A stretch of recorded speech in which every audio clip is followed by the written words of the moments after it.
दोस्तों चलिए आज की वीडियो शुरू करते हैं। दोस्तों वीडियो शुरू करने से पहले मैं आपको एक बात बता दूं कि आपने अभी तक हमारे इस चैनल को सब्सक्राइब नहीं किया हो तो नीचे पर आपको ग्रीन बटन में सब्सक्राइब करके लिखा रहा होगा, इसके ऊपर क्लिक कर लीजिए और साइड में नोटिफिकेशन बेल भी आएगा, उसको भी क्लिक कर लें ताकि आपको मिल सके हमारे अगले वीडियो की नोटिफिकेशन सबसे पहले और आप कुछ नया नया सीख सके। कुछ करिए नस नस मेरी खोले, हाय कुछ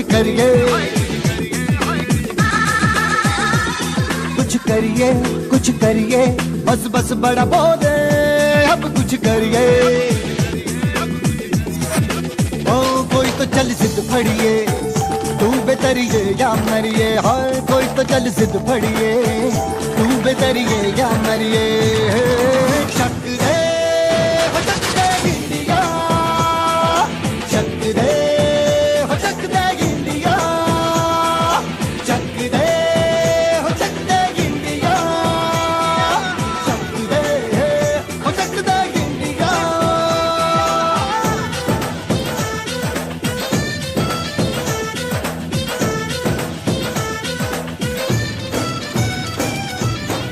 लड़ती पतंगों में भिड़ती उमंगों में।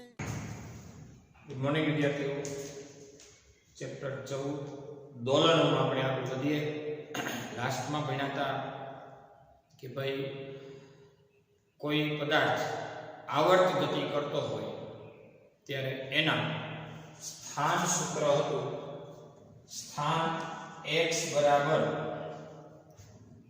a sin ઓમેગા t अथवा a cos omega t। x बराबर a cos ओमेगा t।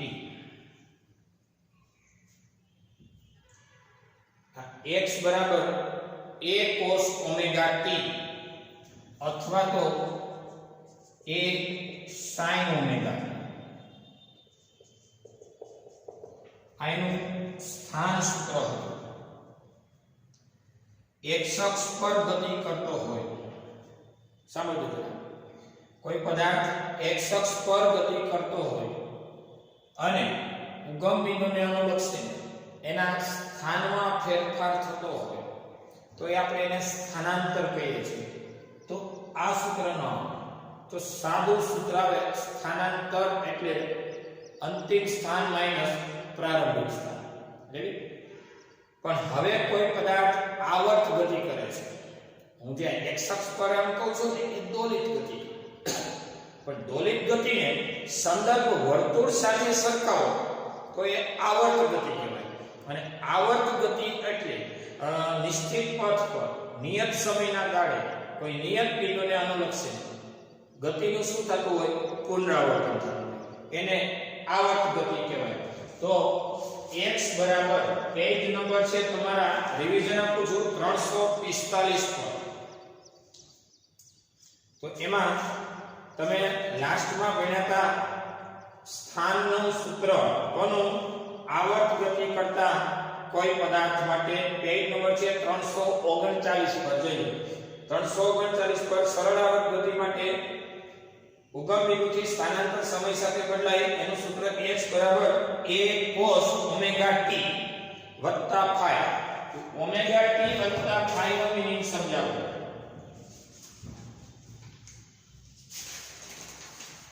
જો આમ પણ લખી શકાય અથવા સ્થાન x બરાબર a cos ઓમેગા t વત્તા phi एनो मीनिंग समझाओ। आ ओमेगा टी वत्ता 0 ओमेगा टी ने थीटा कहेवाय कारण के थीटा એટલે सॉरी ओमेगा એટલે थीटा ना छेदમાં t અને કોણીય સ્થાનાંતર કહેવાય। કોણીય સ્થાનાંતર थीटा અને છેદમાં સમયગાળો એટલે આ કોણીય ઝડપ કહેવાય। એટલે थीटा એટલે ओमेगा टी वत्ता कड़ा એટલે કે આને થીટા કહેવાય, આ d થીટા કહેવાય। આપણે જાણીએ છીએ થીટા વત્તા d થીટા આને થીટા1 કહેવાય। એટલે ખૂણા આ છે મૂળ ખૂણો અને આ થયો ખૂણામાં ફેરફાર અને ખૂણો એટલે થીટા, થીટા એટલે ઓમેગા t, ફેરફાર થયો phi જેટલો। એટલે આ જે છે ને એ ઓમેગા t + phi એ ટોટલ ખૂણો છે। અને ઓમેગા ટી વત્તા 0 એટલે મૂળ ખૂણો વત્તા ફેરફાર દસી એટલે ખૂણો વત્તા 0 અને આ ખૂણો વત્તા ડેલ્ટા ખૂણો અથવા ડી ખૂણો એ આપણે એને સંજ્ઞાત્મક રીતે ફાઈ આપીશું. આ સ્થાનનું સૂત્ર થયું. હવે સમીકરણ 1 નું t ની સાપેક્ષે વિકલન કરીએ ને તો dx/dt કહેવાય. એ અચળ d/dt of cos omega t plus phi. તો dx/dt ને કહેવાય વેલોસિટી. એ અચળ cos નું વિકલન થાય માઈનસ sin સમથિંગ. રેડી? અને ઓમેગા t નું t ની સાપેક્ષે થાય ઇન્ટુ ઓમેગા અને phi અચળ છે. જ્યાં phi કેવો છે? અચળ છે. તો અચળનું એકલાનું વિકલન 0 થાય. ફરીથી એકવાર એ અચળ એટલે બાય cos નું વિકલન થયું માઈનસ sin થીટા નું થીટા અને થીટા નું t ની સાપેક્ષે થાય ઓમેગા t નું t ની સાપેક્ષે થાય ઇન્ટુ ઓમેગા અને એકલા phi નું t ની સાપેક્ષે થાય 0. આ ન લખવું હોય તોય ચાલે. આ છે. તો હવે આપણે આમ લખી શકીએ. આ વેગનું સૂત્ર છે. હવે સમીકરણ 2 નું t ની સાપેક્ષે એટલે કે સમયની સાપેક્ષે વિકલન કરો તો dv/dt તો d/dt આ બધું એટલે a ને ઓમેગા તો અચળ છે તો બાય કરો પછી d/dt ઓફ sin સમથિંગ આમાંથી a અચળ એટલે by d/dt of cos something આમાં a ને ઓમેગા અચળ હોવાથી by d/dt of sin something dv/dt ને કહેવાય એક્સેલરેશન અથવા પ્રવેગ. a ઓમેગા નો a ઓમેગા sin નું વિકલન શું થાય તો કે cos ઓમેગા t નું t ની સાપેક્ષે થાય ઇન્ટુ ઓમેગા એટલે ફાઇનલ a ઓમેગા સ્ક્વેર થાય અને ઇન્ટુ cos ઓમેગા t. આ પ્રવેગનું સૂત્ર, આ વેગનું સૂત્ર અને આ સ્થાનનું સૂત્ર. સ્થાન, આ વેગ અને આ પ્રવેગ. sin નું વિકલન cos પણ cos નું વિકલન માઈનસ sin.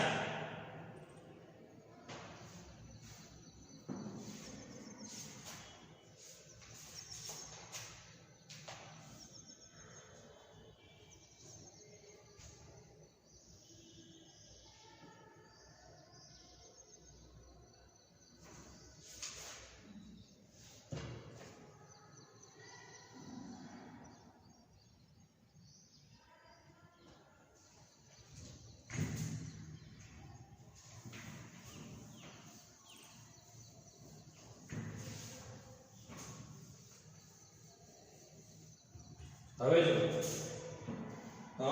સ્પ્રિંગ ને લીધે દોલન, સ્પ્રિંગ ને લીધે દોલન પેજ નંબર છે 347.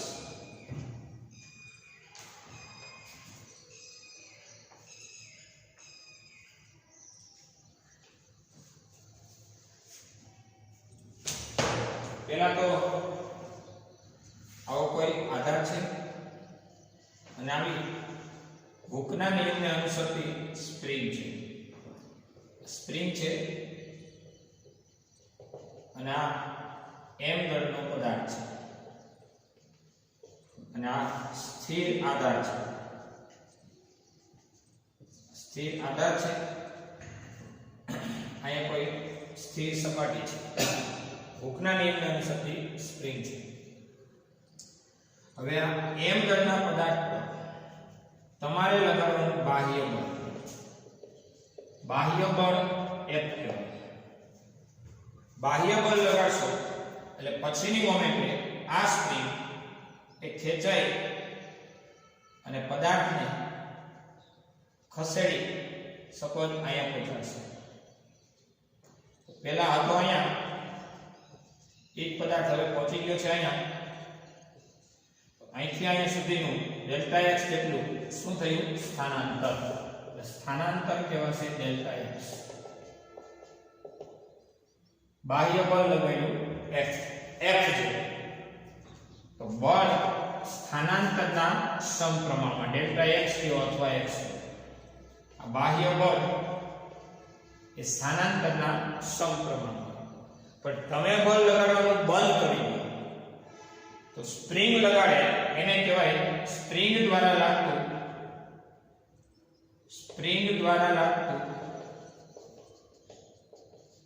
પુનઃસ્થાપક બળ સ્પ્રિંગ દ્વારા લાગતું પુનઃસ્થાપક બળ એ સ્થાનાંતરના સમપ્રમાણમાં સ્થાનાંતરની વિરુદ્ધ દિશા તમે લગાડો એ બાહ્ય બળ મૂકી દો અને સ્પ્રિંગ લગાડે આ દિશા પુનઃસ્થાપક એ સ્થાનાંતરના સમપ્રમાણમાં સ્થાનાંતરની વિરુદ્ધ દિશામાં જ્યાં ઋણ નિશાની એ વિરુદ્ધ દિશા દર્શાવે છે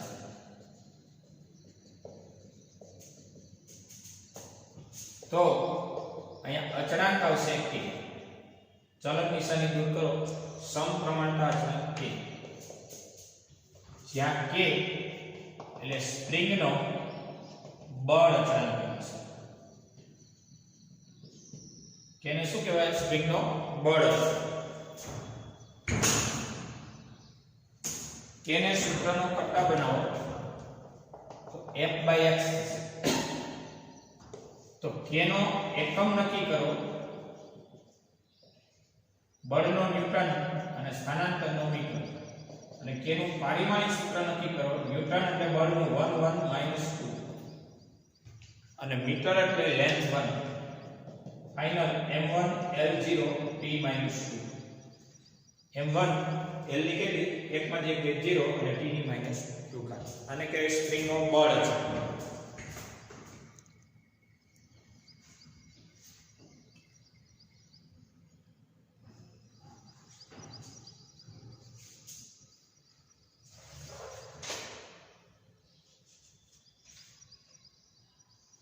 હવે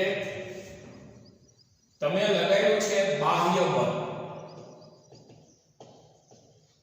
એને કહેવાય F બરાબર m ઈ બાહ્ય બળ F બરાબર m જેમાં m અને a એટલે ઓમેગા સ્ક્વેર x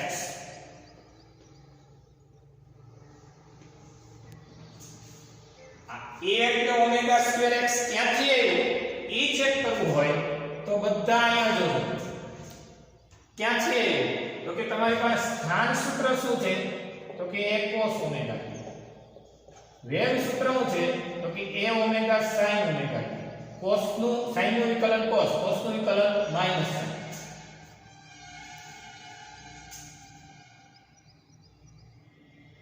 પ્રવેગ કરવો હોય તો શું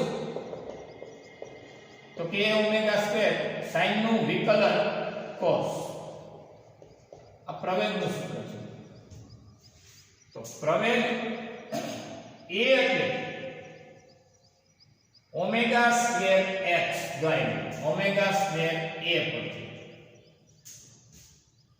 મેક્સિમમ પ્રવેગ હોય ને મેક્સિમમ પ્રવેગ એ મેક્સ હોય તો એને કહેવાય ઓમેગા સ્ક્વેર a કારણ કે એમ્પ્લિટ્યુડ આવે તેને કંપ વિસ્તાર અને એનું માન આપો એટલે આનું માન અને ઓમેગા સ્ક્વેર a એટલે આપણે તો સાદો ખાલી પ્રવેગ કીધો એટલે માઈનસ ઓમેગા સ્ક્વેર x કીધું તો m omega square x minus નિશાની સાથે આથી બાહ્ય બળ હવે ધ્યાન આપજો અહીં આને હું અચળાંક કહી દઉં કારણ કે પદાર્થનું દળ m ઓમેગા એ કોણીય વેગ આ બધા અચળાંકને k કહી દઉં એટલે જ્યાં k એટલે કોણ તો k m ઓમેગા છે k એટલે m ઓમેગા છે તો પછી ઓમેગા સ્ક્વેર એટલે કોણ તો કે k બાય ઓમેગા એટલે કોણ તો કે અંડર રૂટ માં k બાય તો ઓમેગા ને કહેવાય 2 પાઈ upon t તો અંડર રૂટ માં k બાય m ઓમેગા એટલે 2 પાઈ upon t અંડર રૂટ માં k બાય t ને સૂત્રનો કરતા બનાવો t સામે વિડિયા આને વિડિયા 2 પાઈ અંડર રૂટ માં m બાય k t સામે વિડિયા m સામે વિડિયા k ની છે m by k under root में p बराबर 2 pi under root m by k आवत काढू सूत्र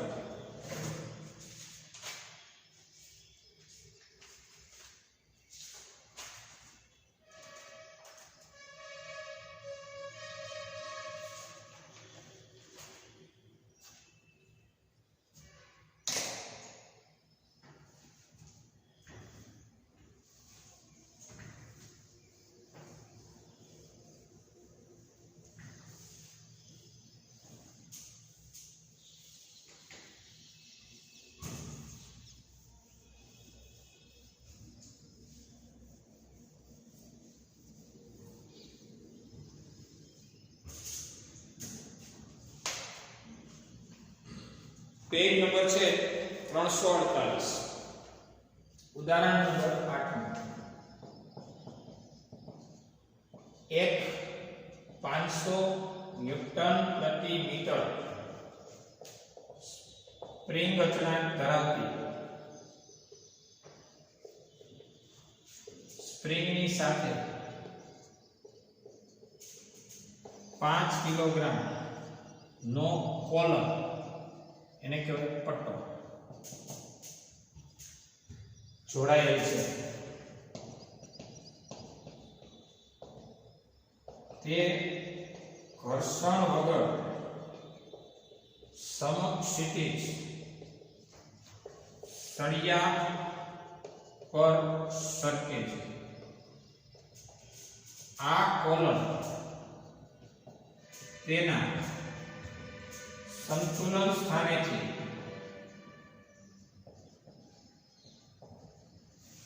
10 सेंटीमीटर स्थानांतरित थईने अने मुक्त थाय छे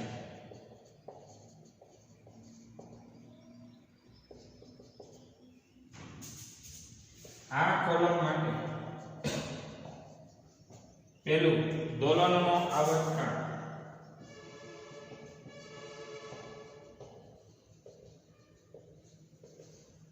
बीजू महत्तम झड़प अने त्रीजू महत्तम प्रवेगनी गणतरी करो जोई शकीए छीए आटली स्प्रिंग अचनांक ने कहेवाय के 500 न्यूटन प्रति मीटर 5 किलोग्राम નો પટ્ટો જોડ્યો છે m બરાબર 5 કિલોગ્રામ ઘર્ષણ વગર સમક્ષિતિજ સળિયા પર આ કોલર નો થાય છે શક્ય છે કોલર એટલે પટ્ટો જો આવો સળિયો છે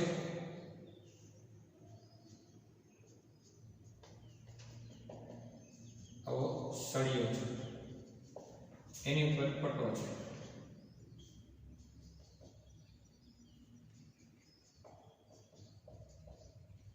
अथवा ने कहेवाय कोलर अने कोलर ने जोड़वानो स्प्रिंग छे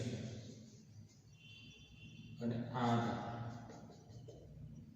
आउं छे आधार आधार साथे सळियो सळिया पर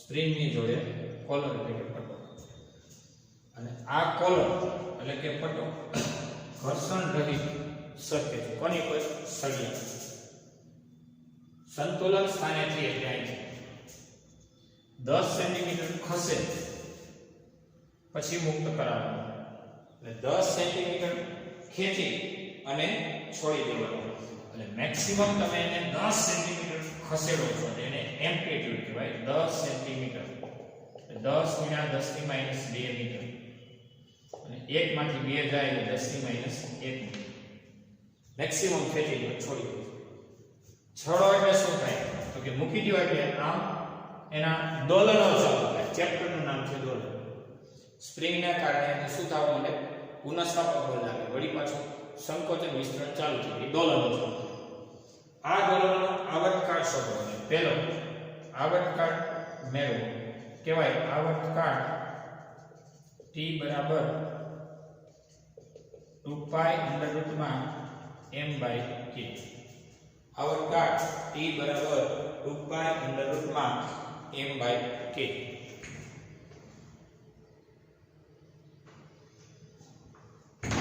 હવે t બરાબર 2 પાઈ અંડર રૂટમાં m એટલે 5 કિલોગ્રામ ને k એટલે 500 ન્યૂટન. ફાઇનલી આવર્તકાળ મળશે 2 ગુણ્યા 3.14 અંડર રૂટમાં 5 ના છેદમાં 500 એટલે 1 ના છેદમાં 100. ઓકે, હવે આપણે કેલ્ક્યુલેટ કરીએ.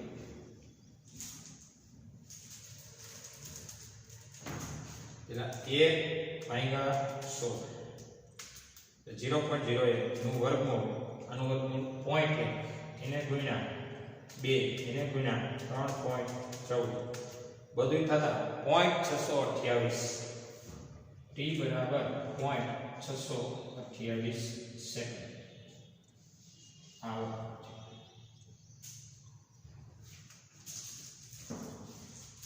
તમે રાઉન્ડ ઓફમાં જાઓ તો 8 ને દૂર કરો તો એ બગડો છે એ મૂકી દેવાનો. તો રેડી જોઈએ.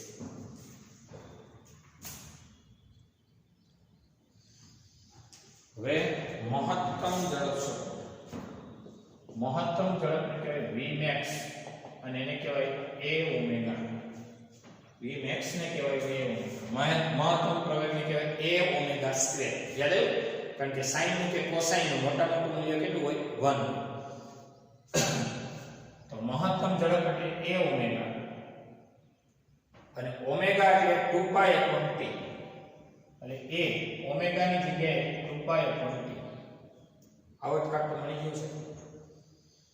હવે શું લખી શકશે? અથવા તો ઓમેગા એટલે અંડર રૂટમાં k બાય m. એ બે એક જ છે. ઓમેગા એટલે 2 પાઈ upon t અથવા અંડર રૂટમાં k બાય m. જો બે એક જ છે. ઓમેગા ને 2 પાઈ upon t પણ કહેવાય અથવા ઓમેગા ને અંડર રૂટમાં k બાય m પણ કહેવાય.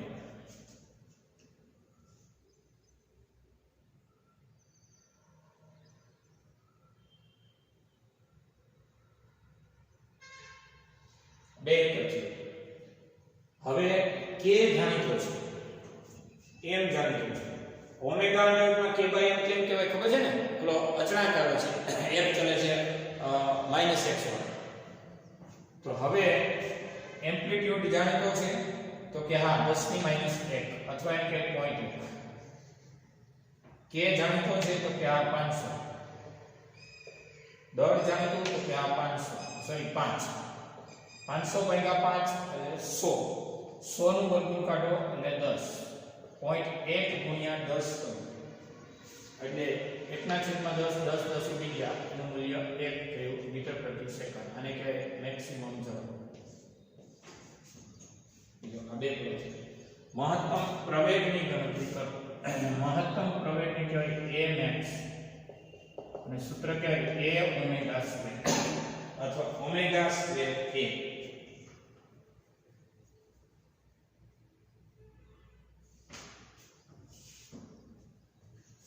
એ તો જાણીતો છે જ અને ઓમેગા હોય તો અંડર રૂટમાં k by m, omega square હોય તો k બાય m. ઓમેગા હોય તો અંડર રૂટમાં k by m, omega square હોય તો ખાલી k બાય m. તો એમ્પ્લિટ્યુડ છે 10 ની -1 એટલે કે 0.1. k છે 500 અને m છે 5. 0.1 ગુણ્યા 500 છેદમાં 5 એટલે આ બધું થઈને થયું 10 મીટર પ્રતિ સેકન્ડ સ્ક્વેર. આને કહેવાય મેક્સિમમ પ્રવેગ. જોઈએ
ચલો સાદું લોલક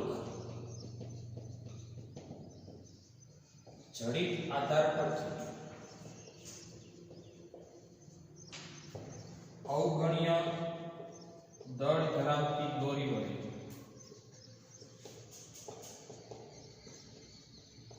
લટકતી અવગણ્ય દળ ધરાવતી દોરી વડે લટકતી નાની દળદાર વસ્તુની રચનાને સાદું લોલક કહે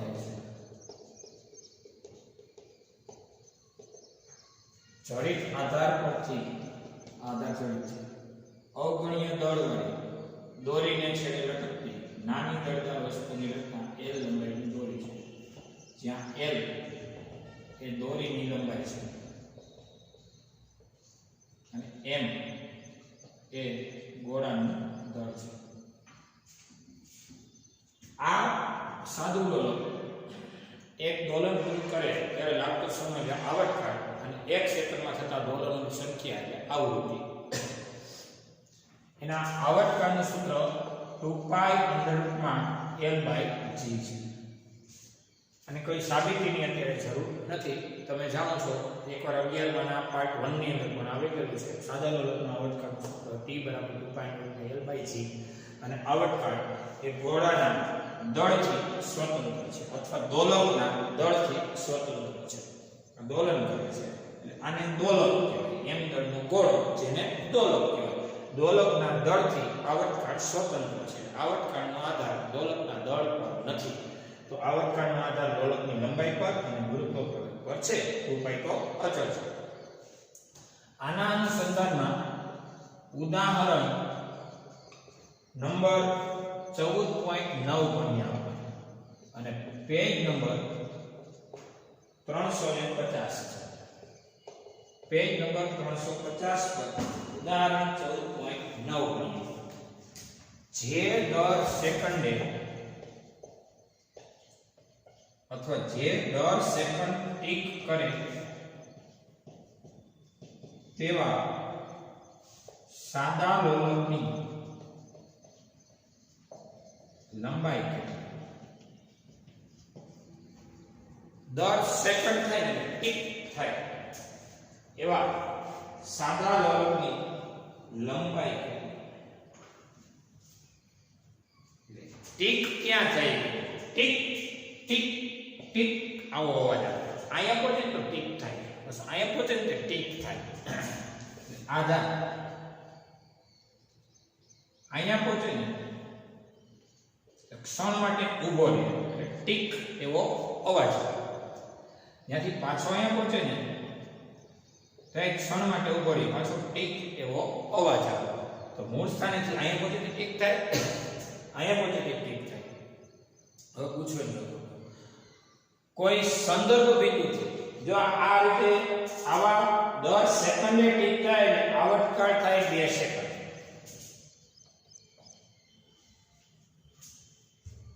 એક સેકન્ડે એક વાર તો અહીંથી ટીક થયો એક વાર, અહીંયા પહોંચ્યો પાછો એક વાર, ત્યાં થઈને પાછો અહીંયા પહોંચ્યો, આ પહોંચી ગયો એટલે હવે પાછો એક વાર એમ ન બોલે તો 3 વાર થઈ જાય. જો ફરીથી સ્ટાર્ટિંગ એક વાર ટીક ટીક અને અહીંયા પહોંચી ગયો મૂળ સ્થાને હતો ત્યાં ટીક કેવા કેટલી વાર થયા? 2 વાર. 2 વાર ટીક થાય, 2 વખત ટીક થાય તો 2 સેકન્ડ લાગે. એક વખત ટીક જો 10 સેકન્ડે ટીક થાય, એક વખત ટીક થાય તો 1 સેકન્ડ થાય. એક વાર ટીક થયો 1 સેકન્ડ, પાછો એક ટીક થયો 1 સેકન્ડ, પાછું મૂળ સ્થાને આવી ગયો એટલે એક દોલન પૂરું એટલે આવર્તકાળ થયો 2 સેકન્ડ. સમજાણું ને? તો હવે લોલકની લંબાઈ શોધો. આવર્તકાળનું સૂત્ર 2π √L/g છે. સાદા લોલકના અથવા લોલકનો આવર્તકાળ આ સૂત્ર છે, આપણે જાણીએ છીએ. t T બરાબર 2 pi under L by G. આપણે બંને બાજુ વર્ગ લઈએ, બંને બાજુ વર્ગ લેતા આનો વર્ગ એટલે t સ્ક્વેર, બેનો વર્ગ 4 પાઈ સ્ક્વેર, વર્ગ વર્ગમાં ઉડી જાય એટલે L બાય G. આનો વર્ગ t સ્ક્વેર, આનો વર્ગ 4, આનો વર્ગ પાઈ સ્ક્વેર, વર્ગ વર્ગમાં ઉડી જાય એટલે L બાય G. આપણે શું જોઈએ છે? લંબાઈ. લંબાઈને સૂત્રનો કરતા બનાવો. આને આમ દોરો t square g by 4 pi square. આ સામે ગયો 4 પાઈ સ્ક્વેર છેદમાં L ના સૂત્રનો કરતા બનેલો છે તો L બરાબર t square g, t square એટલે 2 સેકન્ડ નો વર્ગ, g એટલે 10, 4 પાઈ એટલે 3.14 નો વર્ગ. તો હવે તમને આનો 2 નો વર્ગ 4 આ ચાલુ છે 10 ના છેદમાં 3.14 નો વર્ગ, અથવા તો 10 ન લખવું હોય તો g લેવાય 9.8. g નું મૂલ્ય 10 અથવા 9.8 છે. તો 9.8 છેદમાં 3.14 પાછા છેદમાં 3.14 0.99 રાઉન્ડ ઓફ કરો એટલે 1. દોરીની લંબાઈ ગણાય 1.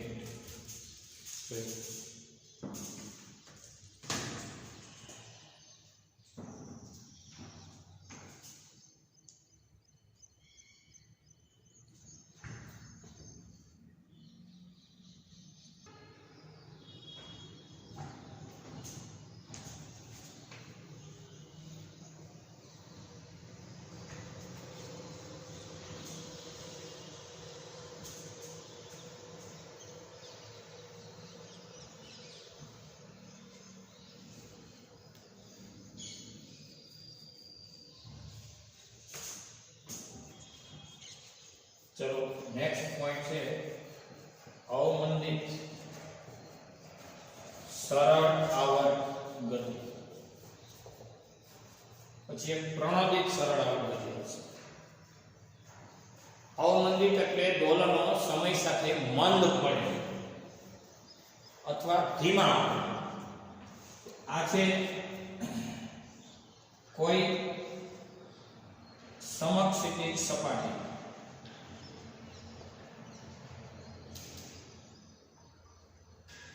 અને આ છે સ્કેલ. હવે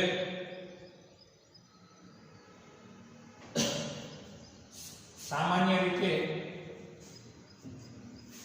દોલક સંદર્ભ બિંદુ એટલે ઉગમ બિંદુ પર છે. આ વખતે આ આધાર છે, આ સ્પ્રિંગ છે. સ્પ્રિંગ, આ બ્લોક અને અહીંયા માધ્યમ છે. માધ્યમ તરીકે કાંઈ ન હોય તો હવા તો હોય, પછી તમે માધ્યમ તરીકે પ્રવાહી એટલે કે પાણી કે અન્ય કોઈ પ્રવાહી વિચારી શકો. હાલમાં આ છે માધ્યમ, મધ્યમાન સ્થાને છે હાલમાં. હવે એને તમારે બાહ્ય બળ લગાડવાનું છે. તમે લગાડો એ બાહ્ય બળ F બરાબર કહેવાય એમ દળના પદાર્થને પ્રવેગ આપતું બળ F બરાબર m. બાહ્ય બળ લગાડશો તો સ્પ્રિંગ દ્વારા લાગશે પુનઃસ્થાપક બળ, અને પુનઃસ્થાપક બળ F બરાબર કહેવાય -kx. પુનઃસ્થાપક બળ F બરાબર -k બાહ્ય બળનું સમપ્રમાણમાં, અને એની વિરુદ્ધ દિશામાં સ્પ્રિંગ ખેંચે. પુનઃસ્થાપક બળ આમ લાગે, ખેંચો તો આમ લાગે, અને સ્પ્રિંગને દબાવો તો પુનઃસ્થાપક બળ એનાથી વિરુદ્ધ. આ સિવાય અવમંદન બળ, આ છે ને બાહ્ય બળ છે. સ્પ્રિંગ બળ એટલે Fs અને અવમંદન બળને કહેવાય damping force Fd. Damping force એ વેગ આધારિત બળ છે. અહીંયા અવમંદન ગુણાંક કહેવાશે, જ્યાં B એ અવમંદન ગુણાંક છે અને v એ વેગ છે. અવમંદન બળ એ વેગના સમપ્રમાણ હોય, આમ લખી શકાય. f ચલે છે v. અહીંયા f બરાબર -bv આ b અવમંદન ગુણાંક છે, v વેગ છે. બાહ્ય બળ તમે લગાવ્યું છે તો સમીકરણ 1 2 અને 3 પરથી 1 2 અને 3 પરથી તમે લગાડો છો એ બાહ્ય બળ લગાડી તમે કરી. પુનઃસ્થાપક બળ કઈ દિશામાં લાગે? વિરુદ્ધ દિશામાં. એટલે વિરુદ્ધ દિશા માટે એટલે બાહ્ય બળ એક સાઈડ રાખો, પેલી સાઈડ પુનઃસ્થાપક બળ, અને પુનઃસ્થાપક બળ એને કહેવાશે -kx. અને પદાર્થ ગતિમાં આવે ત્યારે આ જે કાંઈ ડેમ્પિંગ ફોર્સ એટલે કે અવમંદન બળ એ પણ વેગ આધારિત બળ જે ગતિનો વિરોધ કરતું બળ છે, મંદિત કરે છે, અવમંદિત બળ છે. એટલે બાહ્ય બળ એક સાઈડ અને સ્પ્રિંગ દ્વારા લાગતું પુનઃસ્થાપક બળ એ બાહ્ય બળની વિરુદ્ધ દિશામાં એટલે બીજી સાઈડ, અને બાહ્ય બળનો વિરોધ કરતું વેગ આધારિત બળ એને કહેવાય અવમંદન, એ પણ બીજી સાઈડ. તો હવે ma -bv આ બાજુ આવે તો +bv, -kx આ બાજુ આવે તો +kx અને બરાબર વધે 0. તો m a એટલે d2x/dt², b v એટલે dx/dt અને k x બરાબર 0.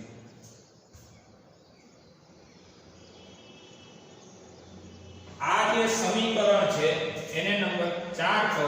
સમીકરણ 4 ને અવમંદિત સરળ આવર્ત ગતિનું વિકલ સમીકરણ કહે છે. અવમંદિત સરળ આવર્ત ગતિનું વિકલ સમીકરણ 12મા માટે કામનું છે. આ થિયરી ક્વેશ્ચન યાદ લઈને કઈ નહીં, 12મા માટે આ સૂત્ર કામનું છે. નોંધી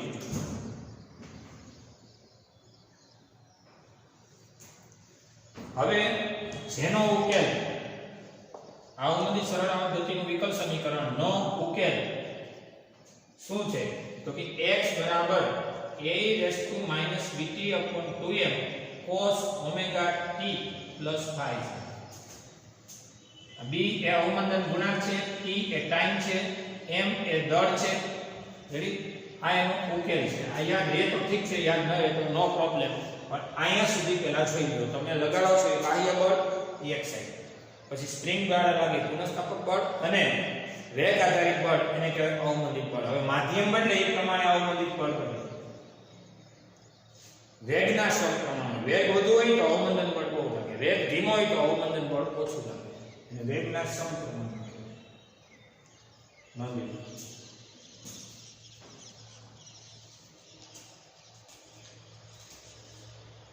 હવે આને x વિરુદ્ધ t નો આલેખ ને મેન્ટેન કરવો હોય તો આવો xt આલેખ.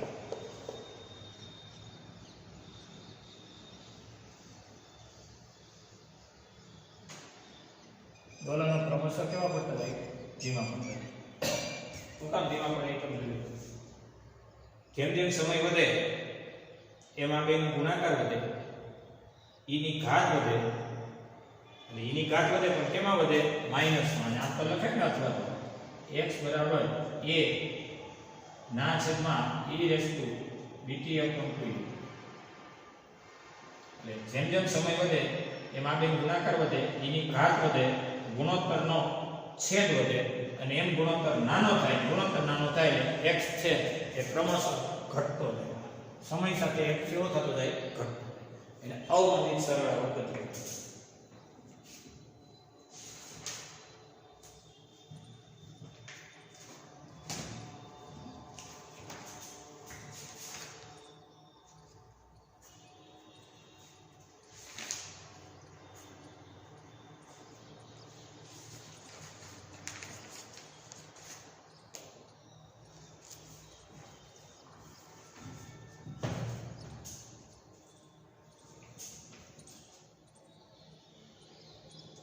ચલો આને યાદ રાખીએ. આપણે આના પછી પ્રણોદિત સરળ આવર્ત ગતિ વિચારીએ.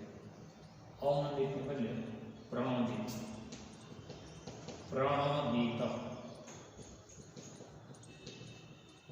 અથવા તો કહેવાય બળ પ્રેરિત.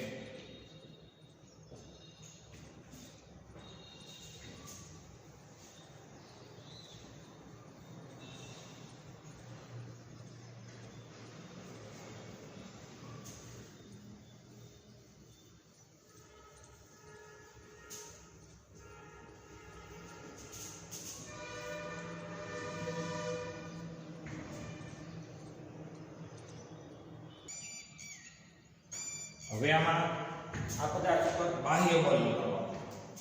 F બરાબર ma અને F બરાબર a cos ઓમેગા t પ્રકારનું. ma એટલે બાહ્ય બળ, m દળ બળ અને a cos ઓમેગા t પ્રકારનું એટલે મેક્સિમમ એને એક સ્થાને લઈ જવાનું. અને કહેવાય એમ્પ્લિટ્યુડ. અને કહેવાય એમ્પ્લિટ્યુડ મેક્સિમમ ખેંચો એટલે a cos ઓમેગા t પેટર્નનું બળ લગાવવાનું. આ બાહ્ય બળ. પછી પુનઃસ્થાપક બળ એને સ્પ્રિંગ બળ કહેવાય -x અને જે તે માધ્યમમાં અવમંદન બળ પણ લાગે એને કહેવાય ડેમ્પિંગ ફોર્સ -b. સમીકરણ 1 2 અને 3 પરથી 1 2 અને 3 પરથી ma વત્તા a cos ઓમેગા t બરાબર -kx અને -b. આ બધું જમણી બાજુના, આ ડાબી બાજુ. તો હવે શું વધશે?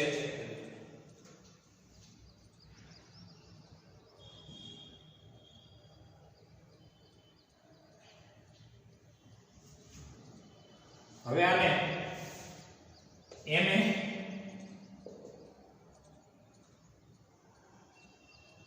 a cos ઓમેગા t પેટર્નનું તમારે બાહ્ય બળ આપવાનું. આ ma બાહ્ય બળ ને એનું પરિણામી બળ શૂન્ય હતું. હવે એક મિનિટ, આ તો હતું જ. અત્યાર સુધી શું હતું કે જેટલું તમે આપતા હતા એટલું આ બધા વિરોધ કરતા હતા, જેથી ma પછી આ બાજુ kx ને આ બાજુ pv પરિણામી બળ શૂન્ય થતું હતું. ક્યારે? અવમંદિત બળ માટે. આને કહેવાય અવમંદિત માટે, અવમંદિત સરળ આવર્ત ગતિ. જ્યારે પ્રણોદિત સરળ આવર્ત ગતિ માટે આ ma kx bv અને પરિણામી બળ શૂન્ય નહીં, પણ પરિણામી બળ કેટલું? તો કે a cos ઓમેગા t. પરિણામી બળ a cos omega t. ma kx ને bv પરિણામી બળ શૂન્ય, તો અવમંદિત સરળ આવર્ત. ma kx ને bv પરિણામી બળ કેટલું? 0 નહીં, પણ a cos ઓમેગા t છે. તો હવે એને કહેવાય પ્રણોદિત સરળ આવર્ત.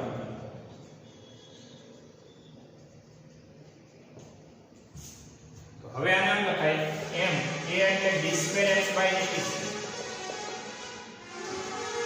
x નો x, v એટલે dx/dt અને a cos ઓમેગા t. એટલે કે હવે જે વધે છે એ સરળ આવર્ત ગતિ માટેનું નહીં, પણ અવમંદિત સરળ આવર્ત ગતિનું વિકલ સમીકરણ છે. ઉપરોક્ત સમીકરણ અવમંદિત નહીં પણ પ્રણોદિત અથવા બળ પ્રેરિત સરળ આવર્ત ગતિનું વિકલ સમીકરણ છે, જેનો ઉકેલ પણ પાઠ્યપુસ્તકમાં આપ્યો છે. પહેલા આટલું જરા જોઈ લો. એટલે આ બાહ્ય બળ, પરિણામી બાહ્ય બળ શૂન્ય હોય તો અવમંદિત, અને પરિણામી બાહ્ય બળ કંઈક હોય, કારણ કે તમારે ચાલુ રાખવાનું, ચાલુ રાખીને આપવાનું, પછી આપવાનું, પછી આપવાનું, એટલે એનો x થી આ લેખાઓ થશે કન્ટિન્યુઅસલી. અવમંદિત હતું ને, અવમંદિત, અને એનો x થી આ લેખાઓ થતો, દોલનો નાશ પામતા હતા, ધીમા પડતા હતા. એક સરખા દોલનો જળવાશે. એ 3 ધીમા પડે આવું. અહીંયા આપણું લેક્ચર પૂરું થાય છે. જોઈ